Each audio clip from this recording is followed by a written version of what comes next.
This is probably some of the best news you can possibly see for Dogecoin and Bitcoin alike. Take a look at this chart here, which actually gets better into the whale activity for Bitcoin than any chart perhaps that I've ever seen before. Take a look at this. By stamping the deposits and withdrawal volumes of whale cohort, meaning 1K plus BTC to/from exchanges, we can estimate the average price of whale deposits/withdrawals since January of 2017.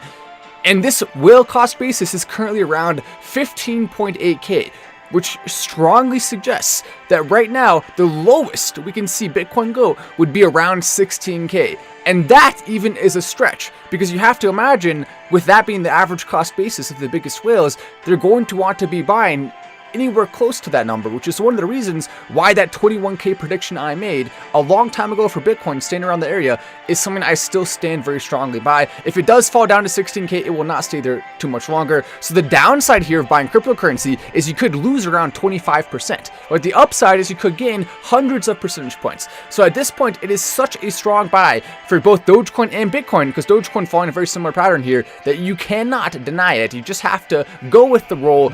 And buy is, I think, I mean, honestly, I don't want to tell anyone to do that, and then we see the worst news story happen and it crashes, which is very unlikely. But at the same time, it's kind of hard to deny that the buy is the way to go here, because you want to be holding on to cryptocurrency as it rockets into the next generation here, and there's no doubt it's going to happen. It's just a matter of when. Could it fall some more first? Yeah, I mean, we're looking at that right now. 15.8K is where they predicted it could go down to, and I'm saying it could probably not even fall that far. But let's take a look at the entire crypto market. We are down a little bit on the day. So Ethereum down 4% today, Bitcoin down 2% today, Dogecoin down 6% today, Polygon 4%, 5% for Polkadot, 5%, 7.66% for Cardano, XRP 7%. So a lot of cryptos falling big, especially altcoins right now, are heading down as we watch the entire market starting to kind of scramble to try to get a hold of the exact four. But at the same time, we're also seeing pressure from the overall economy. And that right there is probably the biggest driving factor behind cryptocurrency falling right now. When the stock market looks like absolute crap, when inflation's at a really high percentage point, it makes people scared. Now, here's the truth though. With inflation at 10%, says Bitcoin Magazine, it's time to get off the fiat roller coaster. And I think that is hopefully going to be something that people start to realize more and more over time, because fiat is the exact opposite of what you want to be holding when inflation is this high. At the current point in time, we're seeing inflation starting to really take a hold of the economy. And you'd think it would make people want to hold assets, but it's doing the exact opposite. People are scared to hold anything right now. And you can see the California or the Canada dollar, the Oz dollar, Australia, the euro, British, Japanese, all of these are falling compared to the dollar. So that just shows you how bad of an economic state the world is in. When we have the US dollar continuing to go on an upward trajectory here in comparison to these other cryptos, while at the same time having a crazy inflation rate, it just gives you an idea of how bad the world economy is right now.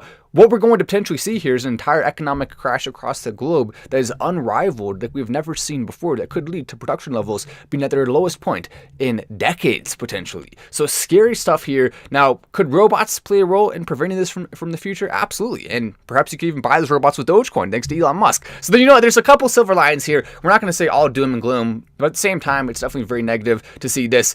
Yeah, there's a very good NFL game on right now. That's absolutely true. It's very interesting to see the Chiefs. I mean, am I allowed to spoil it? I mean, it's only halftime, so I guess I'm not really spoiling it yet. But yeah, they're down right now to a 1-3 team, which is pretty funny. I mean, you love to see it, right? You love to see the Chiefs losing at home. Now they're only down a little bit, right? They could still come back. They probably, have a good chance to do that, right? But let's hope that we can see the 1-3 team pull it off, the upset victory here. That'd be pretty hilarious. I mean, they're playing well. They really are. The Raiders are playing great.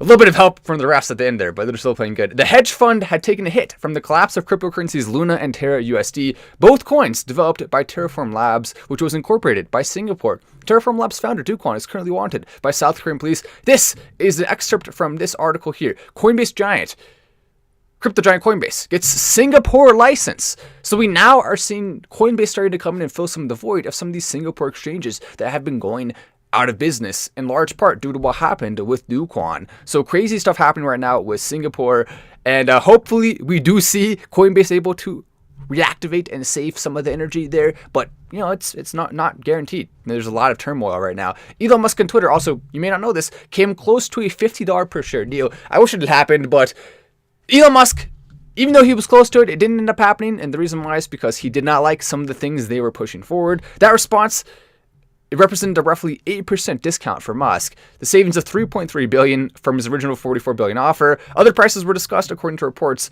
but a price of $50 per share, subject to back and forth last week. Two people said they asked not to be identified, discussing private negotiations. Twitter shares closed at $49.13 on Friday, so Elon Musk would have been paying the exact right price for it according to the current share value. But keep in mind, the only reason why it went up so much is because Elon Musk said he's buying it. So it's kind of like a give and take here. If he closed the deal off again, then it would immediately fall, right? So it's kind of crazy what's happening with that. But likely he wanted to retain flexibility, so sticking with his offer may have made more sense for him, which means they're not going to be able to add other stuff in it, like you have to do this, you have to do that.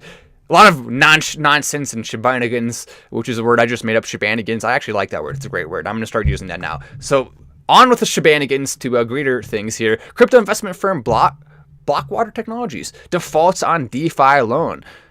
Ooh, that's not good. This one in South Korea. So this is one of the ones I was telling you about. So they failed to make a payment on $3.4 million loan to TrueFi, decentralized lending protocol. So we're seeing the domino effect continuing to hit. Luna really having a massive negative impact on the market. We really just kind of wish that Dogecoin had never existed in the first place, right? I mean, my goodness, what a negative impact here. If that had never happened, we would have seen way more positive energy in the market at this current point in time. So thanks, Dogecoin, for nothing here, for hurting us. Why'd you do that, Dogecoin? Dogecoin doing bad. That's what he's doing. There's no question about it. Opinion. Kim Kardashian did the crypto industry a favor. This was, I thought, one of the silliest articles. So CNN came out with an article basically slamming Kim Kardashian for promoting cryptocurrency, slamming the crypto industry in some ways, saying, oh, well, finally this up because cryptocurrency is full of such bad people who do such terrible things. At the end of the day, everyone in cryptocurrency by now, for the most part, and there's maybe some exceptions, understands you're taking a risk by joining the cryptocurrency market. That's how you get those insane gains. If cryptocurrency was not risky, there would not be the opportunity to get rich in a matter of weeks. There would not be the opportunity to see a 90% gain in a matter of hours. None of that could happen unless we were talking about cryptocurrency. And so you have to take the bad with the good. Yes, there are going to be people who lose money on promotions like this, but there's also going to be people who become millionaires on promotions like Tking, which is something I called extremely early. If you want to right now join MattWallace.io, I highly recommend you go check it out.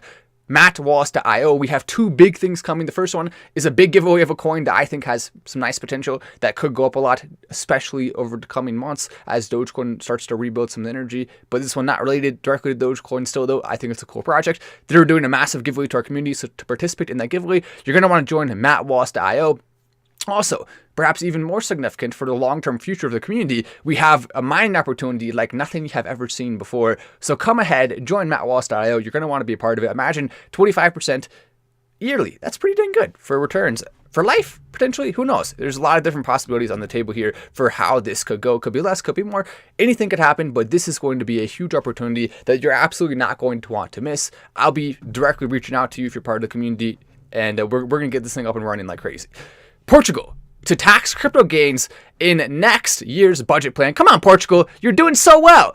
They're actually starting to build a little bit of a hub for cryptocurrency that is already going to have some impacts in the short term. It already is on helping their economy, but long term, this would have been extremely helpful for them to establish this cryptocurrency hub. But now they're starting to change that and tax cryptocurrency gains once again at a heavy rate, getting selfish in the short term and taking away their long-term viability as an economy. Very, very, very sad that they're doing this. It's not going to help. It's going to make things worse overall. But in the short term, it'll give them a little bit more money that the politicians can waste. So have fun with that, politicians. Elon Musk also been posting about Starlink, and he's also been involved in some controversy lately all across the internet. People are having a controversial opinion about him and what he's doing with Ukraine. People are having a controversial opinion about him and Kanye West. So a lot of craziness. I did a poll actually, and we found that around 56% of us support Kanye West. Around 47% do not. So Kanye West right down the middle. And the poll I'm referring to, I can go and show you here. So I actually did two polls. I thought the results of these were pretty interesting.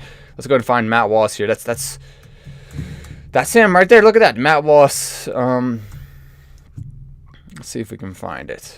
Where's my Twitter account?